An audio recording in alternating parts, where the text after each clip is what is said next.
All right, which one are you wondering about? So like these two questions, like they're set up very similar, but when trying to figure out the six um trig functions, they want different answers, like different setup answers. Okay. So it says find the value of those if that is the point on the unit circle. So we talked about this uh, the other day. This is a point on the unit circle. That means that um, the the the radius of the circle is one, which means the hypotenuse equals one on the unit circle, right? Yeah. So it's easy to do these. All you have to do to find the the cosine is the y value or the x Hmm. value, and the sine is the y value, and then all the other things are just related to that, right? Yeah. One over the sine or cosine over sine, etc. Right? Yeah. This one says the point on the terminal side. This is a point, not on the unit circle. It's just on the terminal side of an angle theta in standard position. So what you Oh. do for this one is you draw a coordinate plane and 1/8 comma -1. So it'd be 1/8 would be this distance and -1/6 would be this distance. So this would be, um, let's see. The hypotenuse Yeah, it would be would be the hypotenuse would be something else. So you have to solve for that and then find the different relationships. This is your adjacent, this is your opposite, and this is your hypotenuse, which is going to be okay. 1/8 squared plus -1/6 squared equals h squared. Hmm. So 1 over Okay. 64 plus 1 over 36 equals h squared. Hmm. So the square root of that, um, it kind of makes it feel like it'd be 1 over 10 squared, but it wouldn't be, or 1 over 10, because it looks like a 6, 8, 10 triangle. That's kind of what they're trying to fool you about, I think. Yeah. So you have to find h first and then use that to find all the different values or whatever values they're looking for. But yeah, the six trig functions. So, Okay. so the easiest way to do this is probably to, well, think of this as 8 squared. So that's uh, 2 to the Mm, sixth, right? yeah. Plus 1 over 2 squared and 3 squared, right? So I'm going to teach you how to do fractions the easier way. So I see I already have two twos here. So Hmm.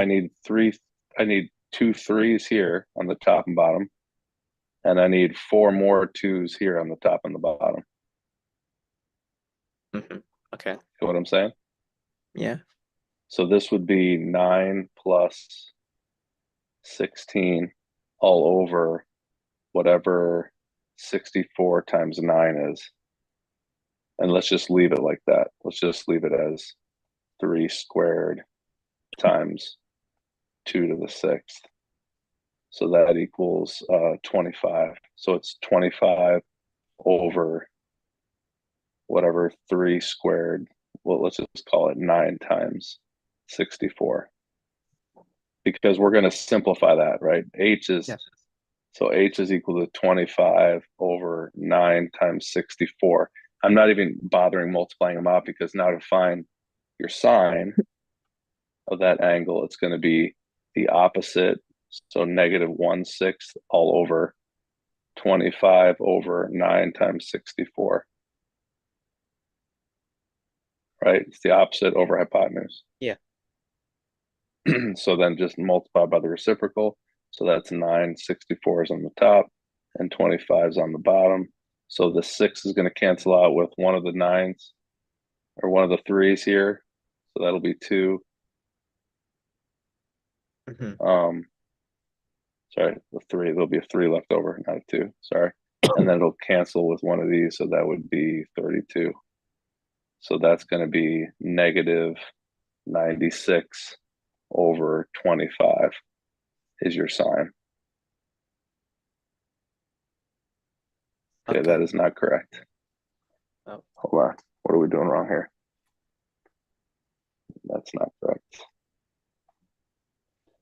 The sign has to be less than one. So what am I doing wrong here? do you just multiply the 9 times 64, not the whole thing? Or do you? It's the opposite over hypotenuse.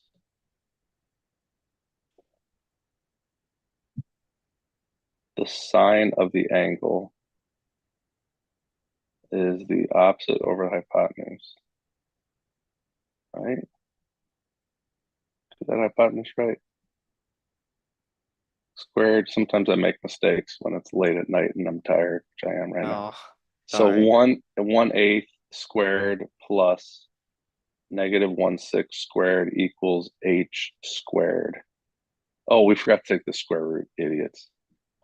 We have to take that. This is not h. This is h squared. Mm, So h is going to be 5/3 times 8, which is 5/24. There we go. Much better. H is 5/24. Yeah. You can see what I did wrong there. yeah. Okay. H is 5/24. Okay. So the sine of theta, sorry for the mess here. The That's okay. sine of theta is going to be the opposite over the hypotenuse, 5/24. Now multiply by the reciprocal. 1/6 times 24/5. Those cancel. You get -4/5. There we go. That's your Mm, sine. Your cosine of your angle is going to be the adjacent 1/8 times 24/5, which is just 3/5. The tangent is going to be the opposite, -1/6 over the adjacent, which is the same as -8/6, which is -4/3. Got it? And then they flip them all for the other ones. So the hmm cosecant is -5/4. The secant is 5/3, and the cotangent is -3/4. mm, Okay. I okay. feel like there could have been an easier way to do this somehow with those relationships there. That I feel like there is, but I don't know what that is, to be honest with you, because it just seems like those relationships are a 3, 4, 5 triangle. You know what I'm saying? Yeah. It looks like a 3, 4, 5 triangle. So it probably is. This is probably if I multiply this by 3/3, this is 3/24, and this is -4/24. So it's a 3, 4, 5 triangle if you look at it like that. Mm, I have 24. I don't know that I would have thought to do that originally, but I guess now that I see it, maybe I can see, yeah, that's a better way to do it, is to recognize that it looks like a six. Uh, it looks like 6, 8, 10, but actually it's not 6, 8, 10. It's you get have to multiply. You have to get the common denominator of 24. Okay. I'm not sure how you would know to do that or think to do that, but that's certainly what it seems like. Okay. Whereas these ones over here much simpler, right? Yeah. There, this is already on your unit circle, so the Okay. radius equals 1 or the hypotenuse equals 1. So it's just this is your opposite, right? Or your adjacent, hmm and this is your opposite, Sine. and this is your hypotenuse. That makes sense. Yeah. So one's a point in the unit circle, the other one is just a normal point. Right. And then if you wanted to turn this into a unit circle, you could turn it into a unit circle by making this bigger, because right now it's smaller than one. So it would be bigger than one. You could turn it into a unit circle, and then they can maybe ask, what's the point on the unit circle if you extend this line out to the unit circle? I don't know if they would ever ask something like that. But I don't, yeah, in that case, it would just be these values right here. yeah, It would be your cosine. It would be 3/5. It would be 3/5 comma negative 4/5. That point right there is 3/5 comma negative 4/5. So let me see if I can zoom in on that a little bit so you can see what I'm talking about. So if this is my unit circle, or this is my original point that they gave me right here, yeah. this is negative 1/6 and this is 1/8. If you were to extend that further, I'll use purple to do that. That same line extended further, if this becomes 1, right there, if that value becomes 1, this is a similar triangle Hmm. to that black triangle. And that point right there, this distance right here, would have been whatever the cosine is, 3/5. And this distance right here is negative Negative four four. fifths. Yeah. So that's bigger. Negative 4/5. So this point right here would be 3/5 comma negative 4/5. I feel like they asked a question something similar to that, didn't they? Or if they didn't, that certainly that's the kind of question that they might ask you to really get at. Do you really understand what it means, what the unit circle is all about? Okay. Do you get that? Yeah. So they gave you this picture, they gave you this one right here, and you had to find out what h was. It's not 1. Hmm. Whereas from this first problem they gave you, that's easier because you know the radius. They give you your points, and that's just your cosine, and that's just your sine, because your hypotenuse is 1, so you're dividing by 1. Hmm. Hence the value of the unit circle. The unit circle is so valuable, the one that we're used to doing, right? The unit circle where they could put more than this on there, but what they put on there is the 30-degree angles, the 60-degree angles, and the 45-degree angles. That's what they do, because those are nice common angles to work with when you're dealing with trig functions.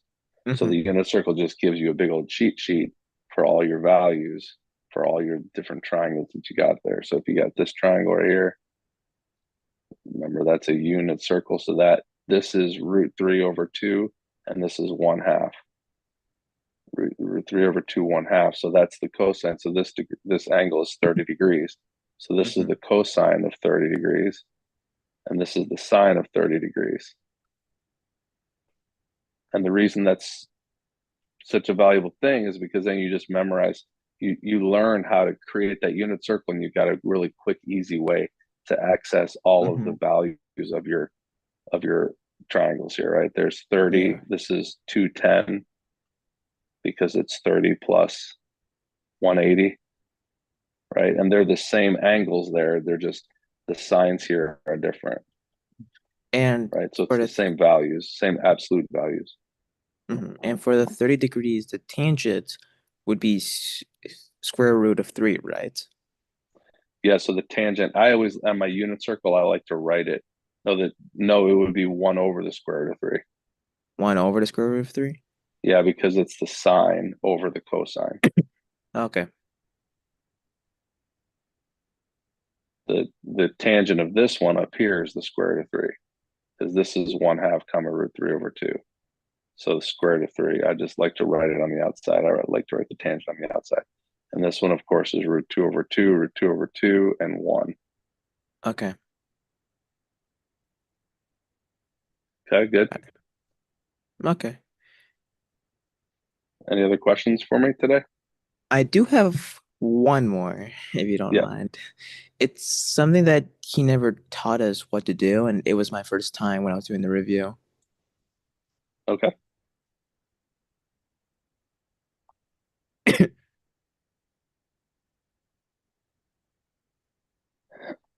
um, so if the sine of an angle is that, find the sine of pi plus one. So let's just think of our unit circle, and then we'll talk about the property that they're going to talk about. Okay. So if my unit circle, if we have some angle, the sine is 0.8. So the sine that means the sine is a positive value. So it's either here or here, right? Hmm. So let's call this theta right here. Let's just call it in the first quadrant. Okay. So then what would the sine? So the sine of this is zero point 0.8. So that would mean zero point 0.8 is right here, right? Hmm. So if we thought of it as a unit circle, let's call that one. And then so this would be zero point 0.8 right here. If I add pi to it, where am I going to be if I add pi? You'd be the opposite? I'd be in the exact opposite side, right? Okay. So that angle would be the same. This angle, this is called a reference angle.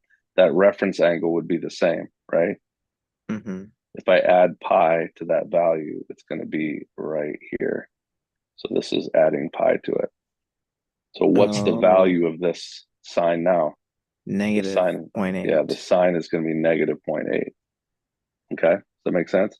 Yeah. So what there's a property that says there's a trig property that maybe you have, maybe you haven't learned, but it says the sine of um, exactly this theta plus pi equals the negative sine of theta. Mm, So that's one of the properties that you could memorize, or you could just think about it logically, like I just showed you. Okay. okay. Yeah, that makes much more sense. All right, man.